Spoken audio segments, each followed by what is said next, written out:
Communication एक energy है जो आप अपने थॉट्स, अपने वर्ड्स और कई बार अपने एक्शंस, एक्सप्रेशंस के जरिए भी जाहिर करते हैं। लोग कहते हैं कि बड़ी ताकत के साथ बड़ी जिम्मेदारी भी आती है।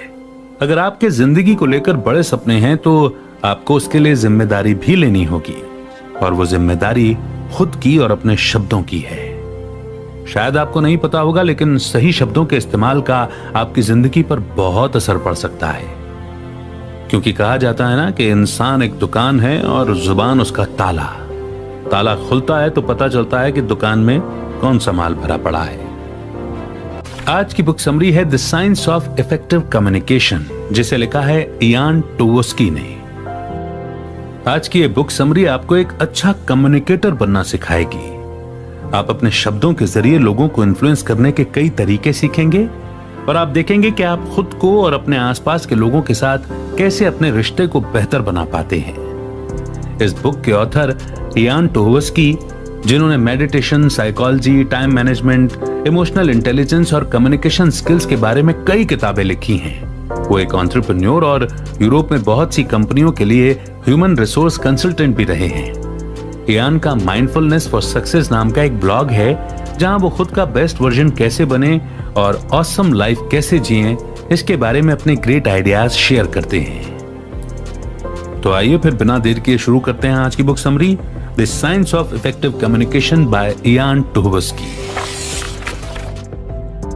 क्या आपको कभी यह महसूस हुआ है कि आप जो कहना चाहते हैं वो कह नहीं पा रहे हैं? जब चीजें आपके हिसाब से नहीं होती तो आपको बुरा लगता है।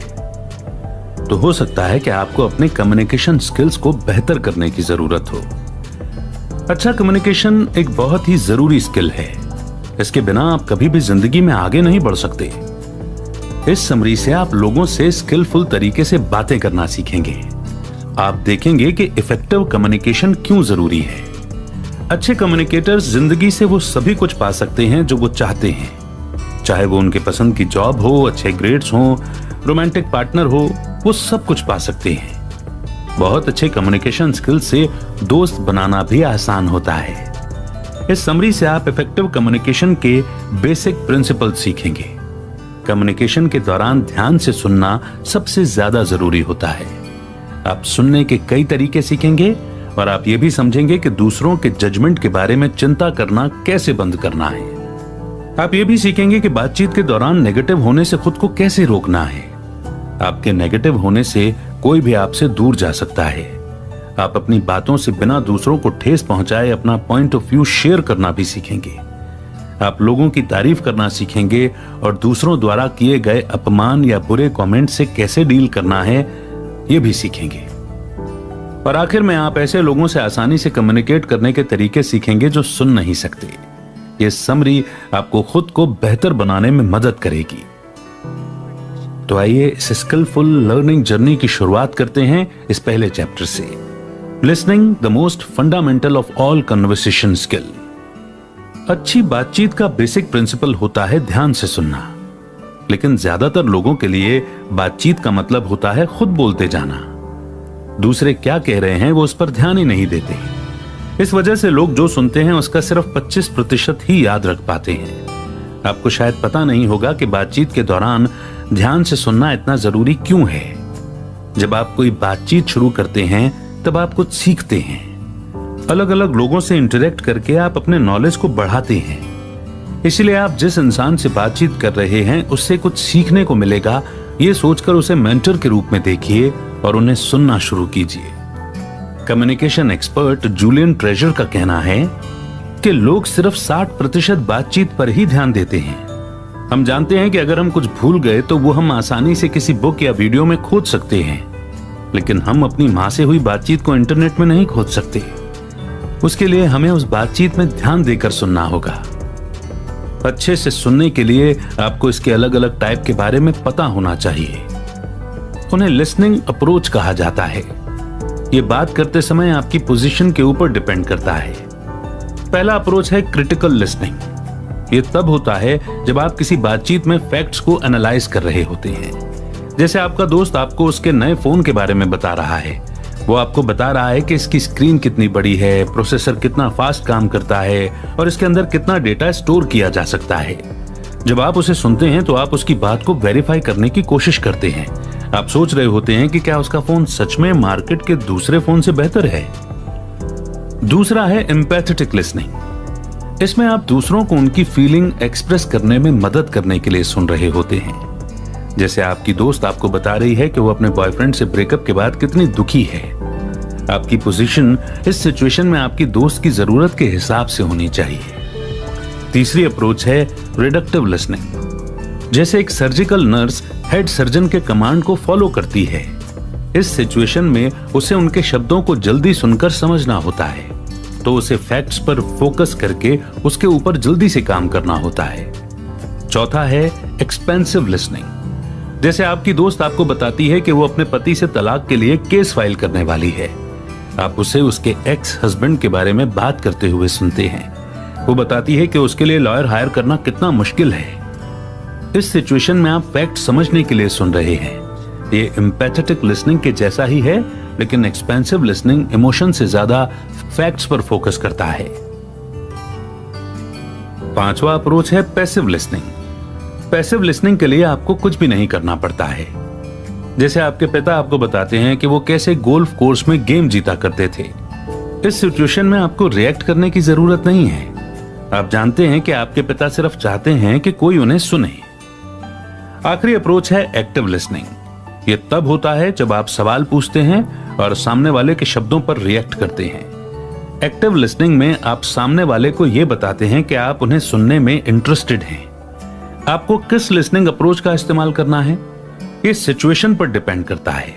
कई लोग एक्टिव लिसनिंग पसंद करते हैं क्योंकि दूसरों के द्वारा समझा जाना एक अच्छा एहसास होता है, लेकिन कई बार सिर्फ पैसिव लिसनिंग भी काफी होती है। How to stop fearing judgement. कुछ लोग बात करते समय सिर्फ सही शब्द चुनने में ही स्ट्रगल नहीं करते, बल्कि उन्हें इस बात का भी बहुत ज्यादा डर होता है कि उन्हें जज किया जाएगा। वो सोशल एंजाइटी डिसऑर्डर या SAD से जूझ रहे होते हैं। SAD पैनिक अटैक का कारण बन सकता है और एक इंसान को सोशली अलग थलग कर सकता है। हालांकि सभी लोगों को SAD टेंडेंसी नहीं होती, लेकिन हम सभी इस बात की चिंता करते हैं कि लोग हमारे बारे में क्या सोचते हैं। ये सच है कि लोग आपको जज करेंगे, आपके लुक्स या बिहेवियर को लेकर आपके बारे में ओपिनियन बनाएंगे, लेकिन आप हर समय कोई और इंसान बनने का दिखावा नहीं कर सकते। ऐसा करने से जिंदगी में कभी न कभी आप थक जाएंगे। आप हर किसी को खुश नहीं कर सकते, इसलिए सबसे अच्छा यही है कि आप खुद को एक्सेप्ट कर लें। खुद को एक्सेप्ट करने के लिए सबसे पहला स्टेप है अपना सेल्फ कॉन्फिडेंस बनाना। जब आप कॉन्फिडेंट होते हैं तब लोग क्या कह रहे हैं आप उसकी परवाह नहीं करते। अपने सेल्फ कॉन्फिडेंस को बनाने के लिए पहले आप अपने सेल्फ क्रिटिसिज्म यानी खुद की बुराई करने की सोच को चैलेंज कीजिए। जब आप खुद को दिन भर क्रिटिसाइज करते रहते हैं तब आप खुद को बुरा महसूस कराते हैं। मान लीजिए कि आपका दोस्त आपको बदसूरत और स्टूपिड बोलता है, तो आप कैसा महसूस करेंगे? पक्के तौर पर आपको बहुत खराब लगेगा। ठीक इसी तरह अगर आप खुद को पूरे समय यही कहते रहेंगे तो क्या आपको बुरा नहीं लगेगा? इससे उबरने के लिए खुद से नेगेटिव बातें करना बंद कीजिए। जब भी आप अपने लिए बुरा महसूस करते हैं तब स्टॉप शब्द को बार बार और जोर से कहिए, ताकि आपके ब्रेन को यह पता चल पाए कि आप सीरियस हैं। कॉन्फिडेंस हासिल करने का अगला टिप है अपने अंदर कोई स्किल डेवलप करना। कोई नई स्किल सीखिए, जैसे कि बेकिंग या पेंटिंग। तब आप खुद पर गर्व महसूस करेंगे। आप महसूस करेंगे कि आप एक काबिल इंसान हैं और इस तरह से आपको बात करने के लिए एक नया टॉपिक भी मिल जाएगा। आखिरी टिप है, लोग जो आपसे कहते हैं उसका असर खुद पर मत पड़ने दीजिए। अगर किसी को लगता है कि आप दिखने में खूबसूरत नहीं हैं, तो ये उनकी सोच या उनका ओपिनियन है। आप इस बारे में कुछ नहीं कर सकते। लेकिन अगर लोगों को आप बोरिंग और स्टूपिड लगते हैं, तो आप खुद को इंटरेस्टिंग और स्मार्ट बनाने में मेहनत कर सकते हैं। आप किसी के कॉन्फिडेंस को कुछ ही सेकंड में जज कर सकते हैं। जैसे सुजैन को ही लीजिए। वो घर लौटते समय अपने किसी नए पड़ोसी से मिली। वो इस बात से चौंक गई कि वो कितने कॉन्फिडेंट और अंडरस्टैंडिंग हैं। सुजन को लगा कि वो बहुत कम उम्र से ही बहुत सोशल यानी कि मिलनसार टाइप के शख्स रहे होंगे। वो उनकी तरफ खिंचाव महसूस करने लगी। बाद में उसे पता चला कि उसके नए पड़ोसी एक रिटायर्ड शेरिफ हैं। यानी वो कानूनी मामलों की देखरेख करने वाले ऑफिसर थे। इस तरह आप देख सकते हैं कि किस तरह सुजैन ने उनकी पर्सनैलिटी के बारे में कंक्लूजन निकालने के लिए क्लूज पर ध्यान दिया। वो रिटायर्ड शेरिफ इतने कॉन्फिडेंट इसलिए थे क्योंकि उन्हें खुद पर भरोसा था। लोगों के जजमेंट से उबरने के लिए पहले यह सोचना बंद कीजिए कि हर चीज आपके बारे में है। अगर आपको लगता है कि लोग हमेशा आपके बारे में सोचते रहते हैं तो आप गलत हैं। लोग घंटों दूसरों के बारे में नहीं सोचते। उनकी अपनी खुद की जिंदगी है जिसमें वो आगे बढ़ जाते हैं। जैसे आप कल रात पार्टी में गए थे और वहां आपने कुछ बेवकूफी भरा कह दिया। कुछ लोग आपके ऊपर हंस सकते हैं लेकिन वो घंटों इसके बारे में नहीं सोचते रहेंगे। इसलिए इस बारे में सोच सोच कर खुद को टॉर्चर मत कीजिए। खुद पर बहुत ज्यादा फोकस करना बंद कीजिए। इसके बजाय दूसरों पर फोकस कीजिए। जब आप दूसरों से बात करते हैं तो आपको लग सकता है कि वो आपको जज कर रहे हैं, लेकिन उन्हें बेहतर जानने की कोशिश कीजिए। आपको एहसास होगा कि वो भी परफेक्ट नहीं है। आपकी तरह वो भी बस एक इंसान है। आप उन्हें जितना जानेंगे उतना ही ज्यादा वो फ्रेंडली बनेंगे। नेक्स्ट चैप्टर है avoiding excessive negativity in your social interactions. कुछ लोगों को समझ में नहीं आता कि उनकी बातचीत कभी भी सही क्यों नहीं होती। इसका कारण है उनकी नेगेटिविटी। नेगेटिविटी किसी भी कन्वर्सेशन यानी बातचीत में घुसकर उसे खराब कर सकती है। जब आप शिकायत करते हैं या रोना रोते हैं, आप दूसरों को बुरा महसूस कराते हैं। जब आप खुद पर बहुत ज्यादा ध्यान देते हैं तब आप अपने आसपास के लोगों को नजरअंदाज कर देते हैं। जब आप सिचुएशन को समझ नहीं पाते और लगातार बात करते रहते हैं तो आप लोगों को चोट पहुंचाते हैं। ऐसी घटनाएं दूसरों के साथ आपका रिश्ता खराब कर देती हैं। एक इफेक्टिव कम्युनिकेशन के लिए अपनी नेगेटिविटी को छोड़ने की कोशिश कीजिए। सिंपल से सवालों के लिए नेगेटिव जवाब आपका मूड खराब कर सकते हैं। जैसे आपने अपने पड़ोसी से पूछा कि वो कैसी हैं। उसने इसका नेगेटिव जवाब दिया। उसने कहा कि उसे बहुत काम करने हैं, मौसम भी खराब है और ऐसी ही कई और बातें बोली। क्या ऐसे में आप उससे अक्सर बात करना चाहेंगे? लेकिन अगर उसने आपको अलग तरह से जवाब दिया होता तो क्या होता? मान लीजिए कि आपके पड़ोसी ने कहा होता कि उसके सर में थोड़ा दर्द है लेकिन वो जल्दी ही ठीक हो जाएगा। तो क्या आपको अच्छा नहीं लगता? इसका मतलब है कि अगर आप पॉजिटिव रहेंगे तो बाकी लोग भी पॉजिटिव होंगे। अपना खराब एक्सपीरियंस लोगों से शेयर करना गलत नहीं है, लेकिन आपको अपनी परेशानियों का बोझ उन पर नहीं डालना चाहिए। मान लीजिए कि एक दिन आपकी कार खराब हो जाती है और आपका फोन खो जाता है। घर लौटकर आपके पार्टनर के साथ बहस हो जाती है। अगले दिन आप सुबह अपनी कलीग को बहुत खुश देखते हैं। ठीक उसी समय आप उसका मूड खराब करना चाहते हैं ताकि आप खुद को अच्छा महसूस करा सकें। अब ये आपको नहीं करना चाहिए, क्योंकि धीरे धीरे लोग आपसे कन्नी काटने लगेंगे। इसके बजाय आप खुद को और आप जिससे बातचीत कर रहे हैं दोनों को खुश करने की कोशिश कर सकते हैं। मूड को हल्का करने की कोशिश कीजिए ताकि आप दोनों ही बात करने में कंफर्टेबल महसूस करें। ऐसा समय भी आएगा जब बातचीत के दौरान आपको कॉम्प्रोमाइज यानी कि समझौता करना पड़ेगा। जैसे आपके दोस्तों में से एक को लगता है कि रैना नाम की लड़की सुंदर है, लेकिन आपको ऐसा नहीं लगता। अगर उस समय आप तुरंत डिसएग्री करने लगेंगे तो वहां मौजूद सभी लोगों को बड़ा अजीब लगेगा। तो बातचीत को जारी रखने के लिए आपको यहां थोड़ा कॉम्प्रोमाइज तो करना पड़ेगा। लोगों को सबसे ज्यादा बुरा लगता है जब आप उनकी गलतियां गिनाते हैं, और बातचीत के दौरान यह बहुत भयानक हो सकता है। जैसे अगर आपका फ्रेंड जूलियन कोई एक शब्द ठीक से प्रोनाउंस नहीं कर रहा है तो उसे जाने दीजिए। उसे मत बताइए कि वो गलती कर रहा है, इससे उसे ठेस पहुंचेगी। इसे नजरअंदाज कीजिए। जब तक कि वो कुछ सीरियस नहीं करता तब तक उसे जाने दीजिए।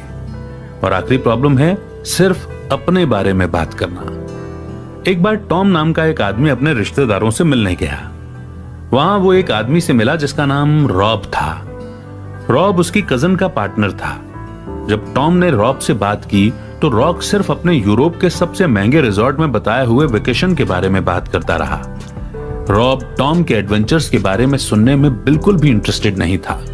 इस तरह से टॉम को इतनी चिड़चिड़ाहट होने लगी और वो जोर से बोलना चाहता था कि बस करो भाई, हो गया। इसे सेल्फ सेंटर्ड होना कहते हैं, यानी बस अपनी ही बात करते जाना। आपको कभी भी खुद को दूसरों से बेहतर नहीं दिखाना चाहिए। बहुत से कन्वर्सेशंस के फेल होने का ये मेन कारण है। डिस्कशन के दौरान दूसरे लोगों को भी अपना पहलू कहने का मौका दीजिए। तभी वो सही मायने में कन्वर्सेशन होगा। बातचीत में अच्छा ना होना एक ऐसी चीज है जो लोगों को इंफीरियर या कमतर महसूस कराती है, लेकिन आप पॉजिटिव रहकर इसे ठीक कर सकते हैं, क्योंकि समय और प्रैक्टिस के साथ आप बातचीत करने में बेहतर हो जाएंगे। नेक्स्ट चैप्टर है the ethical conversationalist, getting your views across and needs met without harming others. अच्छी कन्वर्सेशन स्किल बहुत अच्छे रिलेशनशिप बना सकती है, लेकिन अच्छा कन्वर्सेशन स्किल होने का मतलब झूठ बोलना नहीं है। झूठ बोलना कहीं भी सही नहीं होता। हाँ, कुछ सिचुएशन होते हैं जहां झूठ बोलकर एक इंसान बचकर निकल सकता है, लेकिन आगे चलकर इसके अनचाहे नतीजे भी हो सकते हैं। यही बात हंसी मजाक पर भी लागू होती है। कुछ जगह है जहां आप मजाक कर सकते हैं, लेकिन कुछ जगह ऐसी हैं जहां आप मजाक नहीं कर सकते। मजाक करते समय हमेशा यह ध्यान रखिए कि आप किसके साथ मजाक कर रहे हैं, ताकि आप उन्हें चोट ना पहुंचाएं। चलिए बातचीत के दौरान झूठ बोलने और मैनिपुलेट करने के बारे में डिस्कस करते हैं।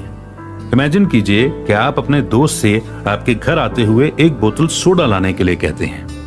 आप यहाँ क्या कर रहे हैं? आप अपने शब्दों से उसके बिहेवियर को बदलने की कोशिश कर रहे हैं, और इसमें कुछ भी गलत नहीं है। जब तक कि कोई काम किसी को चोट नहीं पहुंचाता वो सही होता है। लेकिन कुछ लोगों का मानना है कि लोगों को मैनिपुलेट करना गलत है। मैनिपुलेट करने का मतलब है चीजों को अपने हिसाब से घुमाना। ये एक ऐसी कन्वर्सेशन स्किल है जो आज की दुनिया में सरवाइव करने के लिए इंसान के पास होना जरूरी है, लेकिन इसे सीखने से पहले कुछ चीजें हैं जिन्हें आपको याद रखने की जरूरत है। सबसे पहला, दूसरों का मन बदलने की कोशिश मत कीजिए, खासकर जब आप अपने फायदे के लिए ऐसा करना चाहते हैं। मान लीजिए कि आपकी एक दोस्त एक ऐसे इंसान को पसंद करती है जिसे आप पसंद नहीं करते, लेकिन आप ये भी जानते हैं कि वो इंसान बुरा नहीं है और शायद वो आपकी दोस्त को पसंद भी करता है। आप अपनी दोस्त को उसके साथ समय बिताने से रोकते हैं। इस तरह से आप अपने दोस्त की फीलिंग्स को चोट पहुंचा रहे हैं। अगर किसी तरह से उसे ये बात पता चल जाती है तो आप अपना दोस्त और भरोसा दोनों खो देंगे। दूसरा है, किसी की कमजोरी या मजबूरी देखकर उससे ऊंचा बनने की कोशिश मत कीजिए। मान लीजिए कि आप एक लॉयर हैं, आपके दोस्त ने आपको और कुछ कलीग्स को समय बिताने के लिए अपने घर बुलाया है। उनमें से एक अपने से नीचे फ्लोर पर रहने वाले पड़ोसी के बारे में बताता है जो बड़ा ही इरिटेटिंग है। वो आदमी कहता है कि वो अपने पड़ोसियों के खिलाफ उसे डिस्टर्ब करने के लिए केस करेगा। वो और चीजें भी बताता है जिसके लिए वो उन पर केस करना चाहता है। एक लॉयर होने के नाते आप जानते हैं कि वो ऐसा नहीं कर सकता, तो आप उसे सही जानकारी देकर उसका मन बदलने की कोशिश करते हैं। लेकिन क्योंकि उसे लॉ के बारे में ज्यादा पता नहीं है, इसलिए वो इससे घबराया हुआ और शर्मिंदा महसूस करेगा। तो झूठ बोलना कैसा रहेगा? हमें बचपन से ही सिखाया जाता है कि कभी झूठ नहीं बोलना चाहिए। हमारे पेरेंट्स हमसे हमेशा कहते आए हैं, लेकिन अगले ही पल हम उन्हें झूठ बोलते हुए सुनते हैं। तो आपको लगता होगा कि आखिर झूठ बोलना सही है या गलत? अगर आप झूठ के दम पर रिश्ते बनाते हैं तो वो जल्दी ही टूट जाएंगे। साथ ही आप किसी से झूठ बोलते हैं तो आप उसे धोखा दे रहे होते हैं। आगे चलकर वो आपके झूठ के कारण गलत फैसले ले सकते हैं। झूठ बोलना गलत है और ये कभी भी सही नहीं हो सकता, लेकिन कई बार कुछ सिचुएशंस में आप झूठ बोलकर बच सकते हैं। जैसे जब आपका दोस्त आपसे पूछता है कि क्या आपको उसकी नई हैट पसंद आई या नहीं, तो आप अपने दोस्त को बुरा महसूस नहीं कराना चाहते और इसीलिए ऐसे समय में झूठ बोलने में कोई बुराई नहीं है। लेकिन जब सीरियस चीजों की बात आती है तो आपको सच बोलना चाहिए।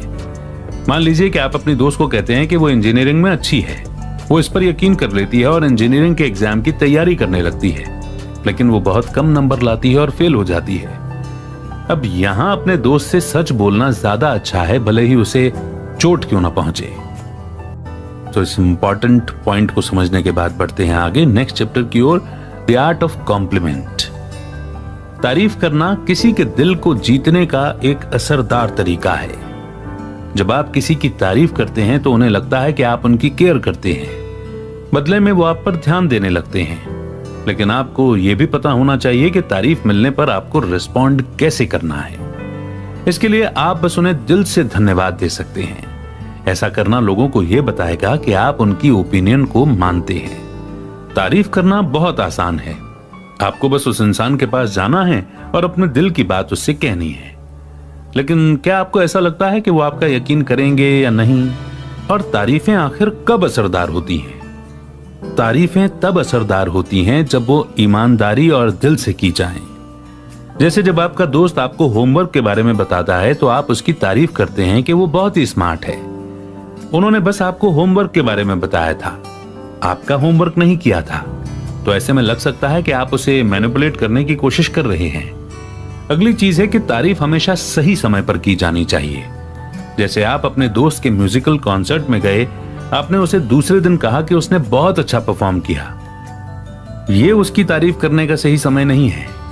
आपको उसकी तारीफ परफॉर्मेंस के तुरंत बाद करनी चाहिए थी। तारीफों को स्पेसिफिक भी होना चाहिए। अगर आप किसी को सिर्फ ये कहते हैं कि वो अच्छे हैं, स्मार्ट हैं या दयालु हैं, ये साफ साफ तारीफ नहीं है। उन्हें बताइए कि वो किस में अच्छे हैं। उन्हें वो अच्छी चीजें बताइए जो उन्होंने की हैं। कभी भी सिर्फ खुद को अच्छा दिखाने के लिए तारीफ मत कीजिए। जब आप मन से तारीफ करते हैं तो आपको अच्छा महसूस होता है। रिसर्च से यह भी पता चला है कि जिन लोगों की आप तारीफ करते हैं वो आपकी तरफ दयालु होते हैं। लेकिन आपको अपनी रेपुटेशन ऐसे इंसान की तरह नहीं बनानी चाहिए जो हर समय तारीफ करता हो। ऐसा करना आपको बनावटी और दिखावेबाज के रूप में दिखाएगा। ऐसे इंसान बनिए जो सिर्फ उन लोगों की तारीफ करता है जो सच में उस तारीफ के लायक होते हैं। ऐसी कुछ चीजें हैं जो लोगों की तारीफ करते हुए आपको ध्यान में रखनी चाहिए। पहली टिप है, अपनी सोच किसी और के जरिए लोगों तक पहुंचाइए। जिम बेकी की तारीफ करना चाहता था। वो उसे बताना चाहता था कि कल उसने प्रेजेंटेशन में बहुत अच्छा किया। तो जिम ने जिल से बातचीत के दौरान बेकी की तारीफ की। हालांकि जिल ज्यादातर बातचीत भूल गई थी, लेकिन उसने बेकी को इस बारे में बताया और जिम की तारीफ उस तक पहुंचा दी। जिस इंसान की तारीफ की जा रही है उसे पता है कि यह तारीफ सच्ची है, क्योंकि उसे ये बात किसी और से सुनने को मिली। बेकी को यह जानकर अच्छा लगा कि जिम ने किसी और के सामने उसकी तारीफ की। दूसरी टिप है इनडायरेक्टली तारीफ करना। यह कहने के बजाय कि आप इसमें बहुत अच्छे हैं, आप कह सकते हैं कि मैं इस बुक को समझ नहीं पा रहा हूं, लेकिन मुझे लगता है कि आप समझ पाएंगे, तो क्या आप इसे समझने में मेरी मदद करेंगे? जब इस तरीके से आप किसी की तारीफ करेंगे तो वो शर्मिंदा नहीं होंगे और तारीफ को एक्सेप्ट कर लेंगे। आखिरी टिप है, आखिर में कुछ सवालों को जोड़ दें। टेड ने केन से कहा, हे केन, तुम बहुत अच्छी ड्राइंग करते हो, तुमने ये कहां से सीखा? टेड ने तारीफ के आखिर में एक सवाल जोड़ दिया था। ऐसा करके उसने बातचीत को आगे बढ़ाने का मौका दिया। केन अब अपने स्कूल और उसने जो कुछ कोर्सेज या क्लास किए हैं के बारे में इससे बात करके इस बातचीत को आगे बढ़ा सकता है। अगर टेड ने सिर्फ केन की तारीफ की होती तो उसके बाद दोनों के बीच में एक अजीब सी खामोशी का माहौल बन जाता। तारीफ करने से तारीफ को एक्सेप्ट करना ज्यादा मुश्किल होता है। हो सकता है कि जब आपकी तारीफ की जाए तो आप कुछ न कह पाएं या फिर शर्मिंदा हो जाएं। ऐसे समय में सामने वाले को पोलाइटली धन्यवाद देकर उसकी ओपिनियन को मान लेना चाहिए। यही करना सबसे बेस्ट होगा। तो एक जबरदस्त सॉल्यूशन को पाकर, क्योंकि ऐसी सिचुएशन हम में से कईयों के साथ होती है, हम इसे याद रखेंगे और आगे बढ़ते हैं नेक्स्ट चैप्टर की ओर। How to handle heated discussions. बहस होना आम सी बात है। लोगों का गुस्सा होना भी आम बात है।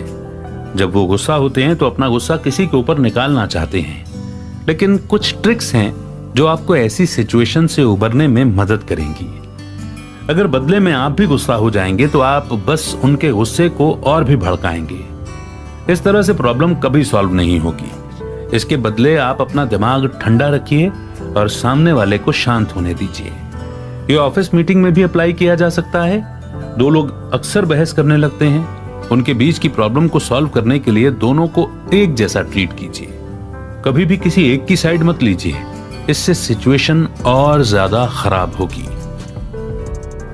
एक दिन जब सैम घर लौटा तो उसने देखा कि उसकी पत्नी बेहद गुस्से में है। जैसे ही वो घर के अंदर घुसा, सारा उसके बिहेवियर को लेकर उस पर चिल्लाने लगी। सैम बस वहां खड़ा होकर देखता रहा। वो भी उस पर गुस्सा होकर चिल्लाना चाहता था, लेकिन उसने खुद को रोक लिया। उसने कम्युनिकेशन के ऊपर एक बुक से जो टिप्स सीखी थी वो यहां अप्लाई की। गुस्सा एक इमोशन है और उसे पता था कि उसे उससे डरना नहीं है। पर यहां मुद्दा गुस्से का नहीं था, यहां सारा जिस तरह से खुद को एक्सप्रेस कर रही थी वो परेशानी का कारण था। सैम को पता था कि उसकी ये फीलिंग टेम्पररी है, जब वो शांत हो जाएगी तो उसका गुस्सा भी चला जाएगा। तो सैम ने सारा से कहा कि उसे तकलीफ पहुंचाकर सैम को बहुत ही बुरा लग रहा है। उसने कहा कि वो इसे सॉल्व करने के लिए तैयार है। उसने देखा कि सारा धीरे धीरे शांत हो रही है। इस तरह से सैम ने उससे झगड़ा नहीं किया, उसने उसके खिलाफ कुछ नहीं कहा। उसने दिखाया कि वो उसे समझता है। उसने अपनी आवाज ऊंची नहीं की। उसे पता था कि ऐसा करने से सारा और भी ज्यादा गुस्सा हो जाएगी। सैम ने अपना दिमाग शांत रखा और उसकी सारी शिकायतें सुनी। सारा ने कई बार उसकी गलतियां गिनाई, लेकिन सैम ने सामने जो प्रॉब्लम थी बस उस पर ध्यान दिया। जब लोग गुस्सा होते हैं तब वो सही गलत नहीं समझ पाते, उन्हें बस अपना गुस्सा एक्सप्रेस करना समझ में आता है।